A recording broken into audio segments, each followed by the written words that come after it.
2024 May 27 തിങ്കൾ. ഇന്ന് 1199 ഇടവം 13.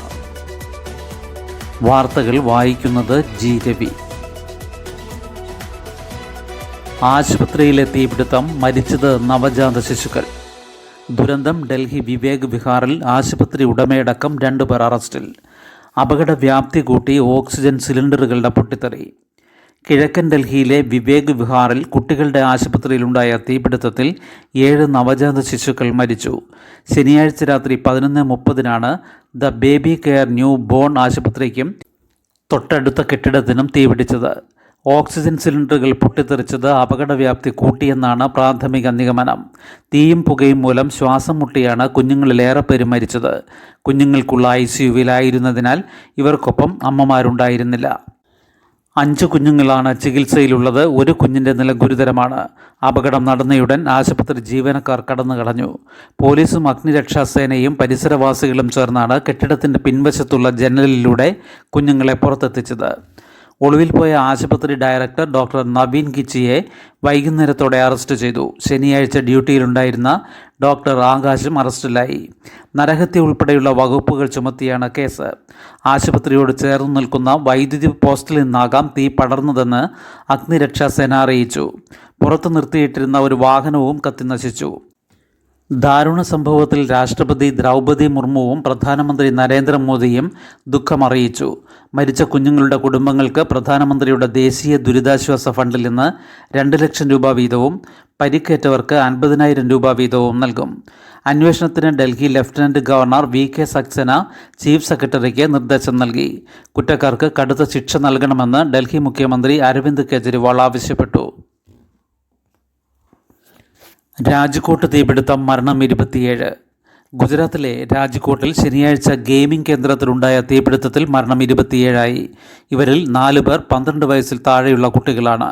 ചികിത്സയിലുള്ള ചിലരുടെ നില അതീവ ഗുരുതരമാണ്. അപകടമുണ്ടായ TRP ഗെയിം സോണിൻ്റെ പാർട്ണർമാരിലൊരാളെയും മാനേജരെയും കസ്റ്റഡിയിലെടുത്തു. കേസിൽ പ്രത്യേക അന്വേഷണ സംഘത്തെയും നിയോഗിച്ചു. ഫയർ NOC ഇല്ലാതെയായിരുന്നു കേന്ദ്രത്തിൻ്റെ പ്രവർത്തനം. 6 പാർട്ണർമാരെയും ഉൾപ്പെടുത്തിയാണ് FIR തയ്യാറാക്കിയിരിക്കുന്നത്. കാർ റേസിംഗിന് വേണ്ടി 2000 ലിറ്റർ ഡീസൽ സൂക്ഷിച്ചിരുന്നത് അപകടത്തിൻ്റെ വ്യാപ്തി കൂട്ടിയെന്ന് റിപ്പോർട്ടുകളുണ്ട്. കേരളത്തിൽ ഇനി കാലവർഷം തുടങ്ങുന്നു. ന്യൂനമർദ്ദവും ചക്രവാത ചുഴിയും അവസാനിച്ചു. കേരളത്തിൽ ഇനിയെത്തുക കാലവർഷം. 31-നകം സംസ്ഥാനത്ത് കാലവർഷം എത്തുമെന്നാണ് കേന്ദ്ര കാലാവസ്ഥാ വകുപ്പിൻ്റെ അറിയിപ്പ്. അതേസമയം ബംഗാൾ ഉൾക്കടലിലെ റിമാൽ ചുഴലിക്കാറ്റ് അർദ്ധരാത്രിയോടെ കര തൊടുമെന്ന മുന്നറിയിപ്പിൻ്റെ പശ്ചാത്തലത്തിൽ ബംഗാളിൽ 1 ലക്ഷത്തിലേറെ പേരെയും ബംഗ്ലാദേശിൽ 8 ലക്ഷം പേരെയും മാറ്റിപ്പാർപ്പിച്ചു. ചുഴലിക്കാറ്റിന് റിമാൽ എന്ന പേരും നൽകിയത് ഒമാനാണ്. മണൽത്തരികൾ എന്നാണ് അർത്ഥം. കേരളത്തിൽ പലയിടത്തും ഇന്നലെ ശക്തമായ മഴ ലഭിച്ചു. തിരുവനന്തപുരത്ത് വീടിൻ്റെ മേൽക്കൂര തകർന്ന് മത്സ്യത്തൊഴിലാളിക്ക് പരിക്കേറ്റു. ആലപ്പുഴ ജില്ലയിൽ 4 വീടുകൾക്ക് ഭാഗികമായി കേടുപാടുണ്ടായി. ദേശീയപാതയിൽ വെള്ളക്കെട്ടും ഗതാഗത കുരുക്കും തുടരുകയാണ്. ഗാസ 80 പലസ്തീൻകാർ കൂടി കൊല്ലപ്പെട്ടു. ഇസ്രായേലിലേക്ക് ഹമാസിൻ്റെ റോക്കറ്റ് ആക്രമണം. ജീവകാരുണ്യ സഹായവുമായി 200 ട്രക്കുകൾ ഗാസയിൽ. UN ലോക കോടതിയുടെ ഉത്തരവ് ലംഘിച്ച് ഇസ്രായേൽ ആക്രമണം തുടരവേ ഗാസയിൽ നിന്ന് ഇസ്രായേലിലെ വിവിധ നഗരങ്ങളിലേക്ക് ഹമാസ് റോക്കറ്റ് ആക്രമണം നടത്തി. ടെൽ അവീവ് അടക്കം നഗരങ്ങളിൽ സുരക്ഷാ മുന്നറിയിപ്പായി പലവട്ടം സൈറൺ ഉയർന്നു. ആൾനാശമില്ലെന്നാണ് സൂചന. ജനുവരിക്ക് ശേഷം ഇസ്രായേലിലേക്ക് ഹമാസ് നടത്തുന്ന ആദ്യ ദീർഘദൂര റോക്കറ്റ് ആക്രമണമാണ് ഇത്. തെക്കൻ ഗാസയിലെ റഫ നഗരത്തിന് സമീപത്തു നിന്ന് 8 റോക്കറ്റുകൾ ഇസ്രായേലിൽ എത്തിയതായി സൈന്യം വ്യക്തമാക്കി. രൂക്ഷമായ ഏറ്റുമുട്ടൽ തുടരുന്ന വടക്കൻ ഗാസയിലെ ജബാലിയയിൽ ഒട്ടേറെ ഇസ്രായേൽ സൈനികരെ വധിക്കുകയും ചിലരെ പിടികൂടുകയും ചെയ്തതായി ഹമാസ് അവകാശപ്പെട്ടു. ഇത് ഇസ്രായേൽ നിഷേധിച്ചു. കഴിഞ്ഞ 24 മണിക്കൂറിനിടെ ഇസ്രായേൽ ആക്രമണങ്ങളിൽ ഗാസയിൽ 80 പലസ്തീൻകാർ കൊല്ലപ്പെട്ടു. ഇതിനിടെ ഇസ്രായേലിലെ കരം ഷാലോം ഇടനാഴിയിലൂടെ ജീവകാരുണ്യ സഹായവുമായി 200 ട്രക്കുകൾ ഇന്നലെ വൈകിട്ടോടെ ഗാസയിലെത്തി. ഇന്ധനവുമായി 4 ട്രക്കുകളുമുണ്ട്. എന്നാൽ റഫ മേഖലയിൽ രൂക്ഷ യുദ്ധം നടക്കുന്നതിനാൽ തെക്കൻ ഗാസയിൽ സഹായ വിതരണം പ്രയാസകരമാണെന്ന് UN ഏജൻസികൾ ചൂണ്ടിക്കാട്ടി. 8ാം മാസത്തിലെത്തിയ ഗാസ യുദ്ധത്തിൽ ഇതുവരെ 36,984 പലസ്തീൻകാർ കൊല്ലപ്പെട്ടു. 80,643 പേർക്ക് പരിക്കേറ്റു. ഹമാസിൻ്റെ അവസാന ബറ്റാലിയനുകളെ ഇല്ലായ്മ ചെയ്ത് റഫ പിടിച്ചെടുക്കുമെന്ന് ഇസ്രായേൽ പ്രധാനമന്ത്രി ബെന്യാമിൻ നെതന്യാഹു പറഞ്ഞു. അതേസമയം യുദ്ധം അവസാനിപ്പിച്ച് ബന്ദികളെ മോചിപ്പിക്കണമെന്നാവശ്യപ്പെട്ട് ടെൽ-അവീവിൽ ശനിയാഴ്ച ആയിരങ്ങൾ പ്രകടനം നടത്തി. നെതന്യാഹു രാജിവെക്കണമെന്നും പ്രതിഷേധക്കാർ മുദ്രാവാക്യമുയർത്തി. അന്റാർട്ടിക്ക റോസ് മഞ്ഞുമലയ്ക്ക് ദിവസവും ഇളക്കം. അന്റാർട്ടിക്കയിലെ ഏറ്റവും വലിയ മഞ്ഞുമലയായ റോസിന് ദിവസവും സ്ഥാനമാറ്റം സംഭവിക്കുന്നുവെന്ന് റിപ്പോർട്ട്.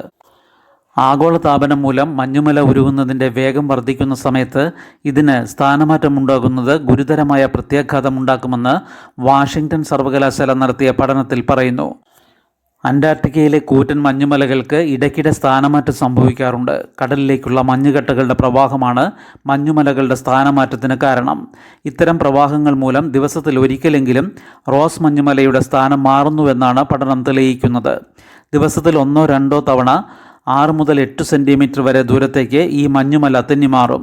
ഈ ചലനം മഞ്ഞുമലയിൽ കുലുക്കമുണ്ടാക്കുകയും അതിൽ വിള്ളൽ വീഴ്ത്തുകയും ചെയ്യുന്നു. മിനിറ്റുകളെടുത്താണ് ഈ സ്ഥാനമാറ്റം ഉണ്ടാകുന്നത്. ഗവേഷണത്തിൻ്റെ ഭാഗമായി ഈ മഞ്ഞുമലകളിൽ ക്യാമ്പ് ചെയ്യുന്നവർ പോലും ഇത് അറിയണമെന്നില്ല. മഞ്ഞുകട്ടകളുടെ സമുദ്രത്തിലേക്കുള്ള പ്രവാഹത്തെ തടഞ്ഞു നിർത്തി കൂടുതൽ മഞ്ഞ് അന്റാർട്ടിക്കയിൽ രൂപപ്പെടാൻ സഹായിക്കുന്നത് ഈ മഞ്ഞുമലകളാണ്. ഇവ ഇല്ലാതായാൽ മഞ്ഞുകട്ടകൾ വേഗത്തിൽ കടലിലേക്ക് പ്രവഹിക്കുകയും അത് കടൽ ജലനിരപ്പ് ഉയരാൻ ഇടയാക്കുകയും ചെയ്യും. ആഗോള താപനം മൂലം അന്റാർട്ടിക്കയിലെ മഞ്ഞുരുകുന്നതിൻ്റെ വേഗം കൂടുന്നതും മഞ്ഞുമലകൾക്കുണ്ടാകുന്ന സ്ഥാനമാറ്റവും കൊച്ചിയിൽ നടക്കുന്ന അന്റാർട്ടിക്ക ഉടമ്പടി കൂടിയാലോചന യോഗം ചർച്ച ചെയ്യുന്നുണ്ട്. 30-നാണ് സമ്മേളനം സമാപിക്കുക. 332 മണ്ഡലങ്ങളിൽ പോളിംഗ് കുറഞ്ഞു. പോളിംഗ് വർധന 153 മണ്ഡലങ്ങളിൽ മാത്രം. ഇതുവരെ വോട്ടെടുപ്പ് നടന്ന 485 ലോക്സഭാ മണ്ഡലങ്ങളിൽ 332 മണ്ഡലങ്ങളിലും പോളിംഗ് കുറഞ്ഞു. 153 മണ്ഡലങ്ങളിൽ മാത്രമാണ് 2019-നെ അപേക്ഷിച്ച് പോളിംഗ് കൂടിയത്. ഇതുവരെ നടന്ന 6 ഘട്ടങ്ങളുടെയും കൂടി കണക്കെടുക്കുമ്പോൾ ആകെ പോളിംഗ് 2019-ലെ 67.52% നിന്ന് ഇക്കുറി 65.98% കുറഞ്ഞു. അതേസമയം ബൂത്തിലെത്തിയ വോട്ടർമാരുടെ എണ്ണം 2019-നേക്കാൾ കൂടിയിട്ടുണ്ട്. 485 മണ്ഡലങ്ങളിലായി 54.43 കോടി പേരാണ് 2019-ൽ വോട്ട് ചെയ്തതെങ്കിൽ ഇക്കുറി അത് 57.76 കോടിയായി. എല്ലാ സീറ്റിലും പോളിംഗ് ഇടിഞ്ഞ സംസ്ഥാനങ്ങളിൽ കേരളവും. കേരളം 20, ഹരിയാന 10, ഡൽഹി 7, ഉത്തരാഖണ്ഡ് 5, ത്രിപുര 2, അരുണാചൽ പ്രദേശ് 2, മണിപ്പൂർ 2 സംസ്ഥാനങ്ങളിൽ എല്ലാ സീറ്റിലും പോളിംഗ് കുറഞ്ഞു. ഓരോ സീറ്റുള്ള സംസ്ഥാനങ്ങളായ മിസോറാം, നാഗാലാൻഡ്, സിക്കിം എന്നിവിടങ്ങളിലും കേന്ദ്രഭരണ പ്രദേശങ്ങളായ ലക്ഷദ്വീപ്, പുതുച്ചേരി, ആൻഡമാൻ നിക്കോബാർ, ദമാൻ ദിയു, ദാദ്ര നഗർ ഹാവലി എന്നിവിടങ്ങളിലും ഇതുതന്നെ സ്ഥിതി. മഹാരാഷ്ട്രയിൽ 48 സീറ്റുകളിൽ 28-ലും കർണാടകയിൽ 28 സീറ്റുകളിൽ 24-ലും പോളിംഗ് കൂടിയത് ശ്രദ്ധേയം. തെലങ്കാനയിൽ 17-ൽ 16 സീറ്റിലും ഛത്തീസ്ഗഡിൽ 11-ൽ 10 സീറ്റിലും ഗോവയിൽ ആകെയുള്ള 2 സീറ്റിലും പോളിംഗ് കൂടി. അതേസമയം ഗുജറാത്തിലാകട്ടെ വോട്ടെടുപ്പ് നടന്ന 25 സീറ്റിൽ ഒരിടത്ത് മാത്രമാണ് പോളിംഗ് വർദ്ധിച്ചത്. BJP വീണ്ടും ജയിച്ചാൽ രാജ്യം മുഴുവൻ ഏക വ്യക്തി നിയമമെന്ന് അമിത്ഷാ. BJP വീണ്ടും അധികാരത്തിലെത്തിയാൽ 5 വർഷത്തിനകം രാജ്യത്തൊട്ടാകെ ഏക വ്യക്തി നിയമം നടപ്പാക്കുമെന്ന് കേന്ദ്ര ആഭ്യന്തരമന്ത്രി അമിത്ഷാ പറഞ്ഞു. മോദി സർക്കാരിൻ്റെ അടുത്ത ഭരണത്തിൽ ഒരു രാജ്യം ഒറ്റ തെരഞ്ഞെടുപ്പ് നടപ്പാക്കുമെന്നും അദ്ദേഹം വ്യക്തമാക്കി.